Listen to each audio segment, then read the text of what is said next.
They're all NBA player. They're international superstar for Anthony Davis because he plays both ends of the floor. Without Kyrie Irving being there, I think Anthony Davis is going to be on the mission. I'm interested to see what he look like when he returns back to LA. I'm glad you brought that up the other day, Malika, because we haven't talked about Anthony Marshawn Davis Jr.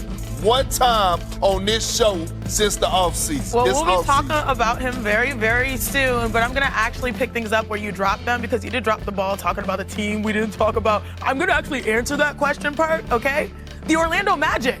They made a huge move. I like it. The Orlando Magic is a team that I feel like with the East wide open, given the injury concerns, whether it is in Milwaukee or Indiana or now the Celtics, there's an opportunity for them to really climb up the standings. We already knew defensively they're solid. They're a top 5 defense. But did you know that this has been a bottom 10 offensive team every year since they traded Dwight Howard? Like, that is wild. Now you insert Desmond Bane, a certified three-point shooter, someone that averages 19 points and shoots nearly 40% from three. They're making the moves to win right now and fix that offense, and I love it, and I feel like we're going to be talking about them more, and we will be seeing them more, especially later in the season. Perk. Yeah, well, not to mention we get to see them early on in the season, and Desmond Bane maybe exact some revenge in those international games that they're playing against the Memphis Grizzlies here. Shanae, I got to ask you, my good sis, from New York to Los Angeles, are we going to do it again?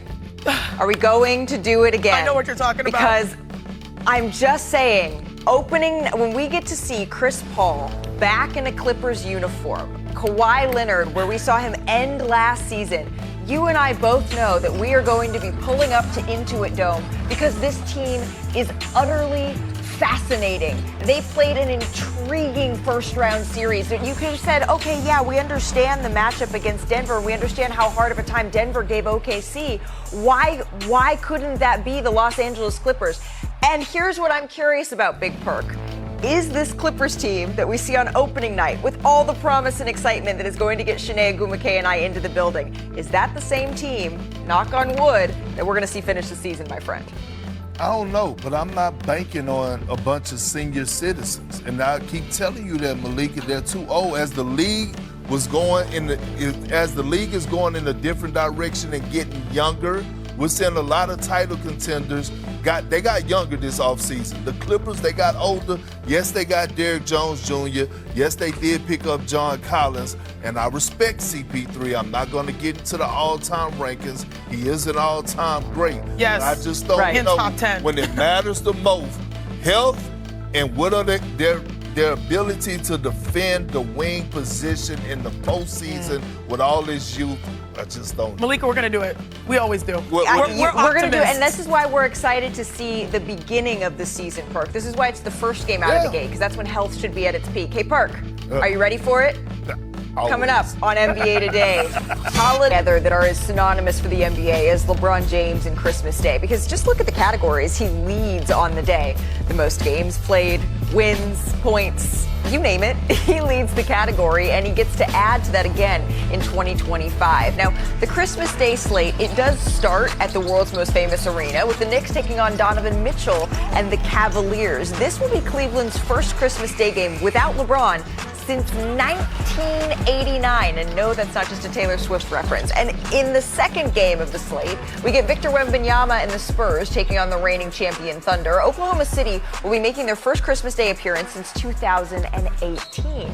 Now, the midway point of the slate, you get a quick cup of coffee before this one. That's where you see Cooper Flagg making his Christmas debut against Steph Curry and the Warriors. Flagg will be the first #1 pick to play on Christmas Day as a rookie since LeBron did it in 2003. So that brings us to the fourth game of the day. That's where, Shanae, yes, you get your Rockets, Kevin Durant and LeBron James. This will be the fifth time that LeBron and KD will meet on Christmas, and the first time since 2018. That was when Durant was a Warrior.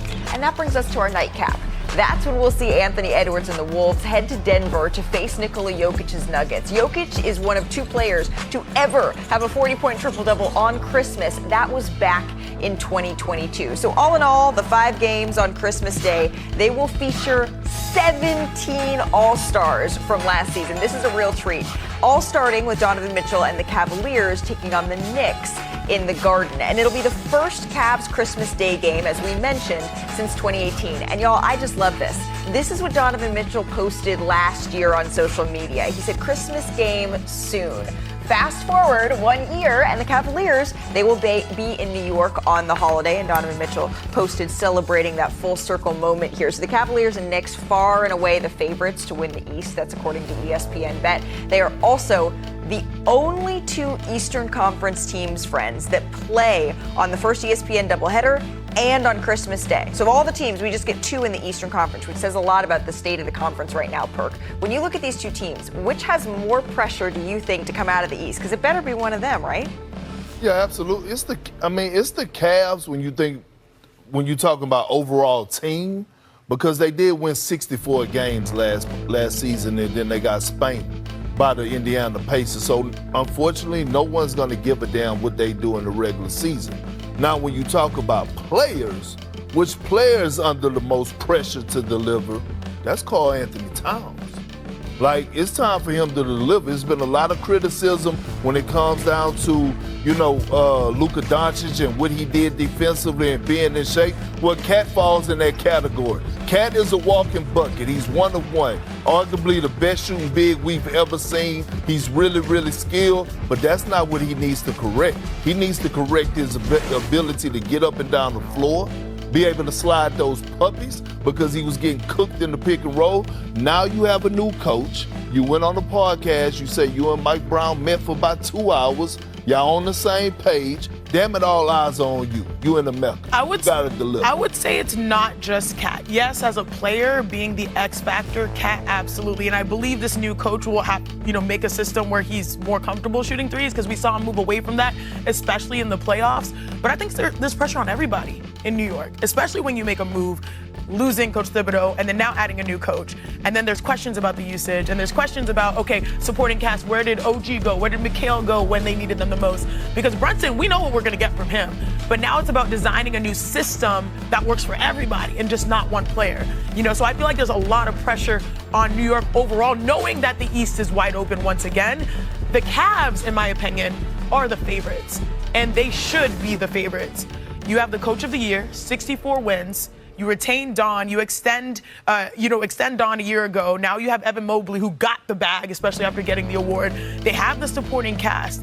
I mean, the problem with the Cavs was that they were not healthy at the right time, which was the end of the season. A couple of players being out during the postseason messed up their rhythm. If they're healthy, this is the team to beat. And they were designed. I mean, you said something crazy last year, but wasn't that crazy?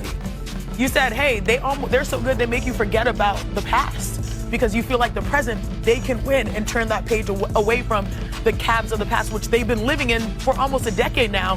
2016, that championship.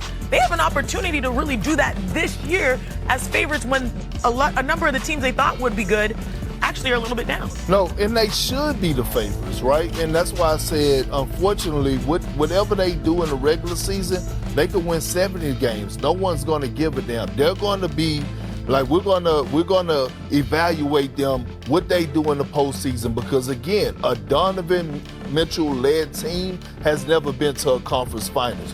Karl Anthony Towns also. We just saw Mikal Bridges. Didn't he get an extension? OG Anunoby, he's locked in. He got his extension last offseason. Jalen Brunson as well. So when you think about Cat, you think about moving him for Julius Randle. You got him to move the needle. Not saying that he didn't, because they had a successful season this year. But if you're trying to take that jump, it's going to be on the back of Karl Anthony Towns, because we know what Big Body Brunson going to do. Where your buzz at? You all have your little thing in there?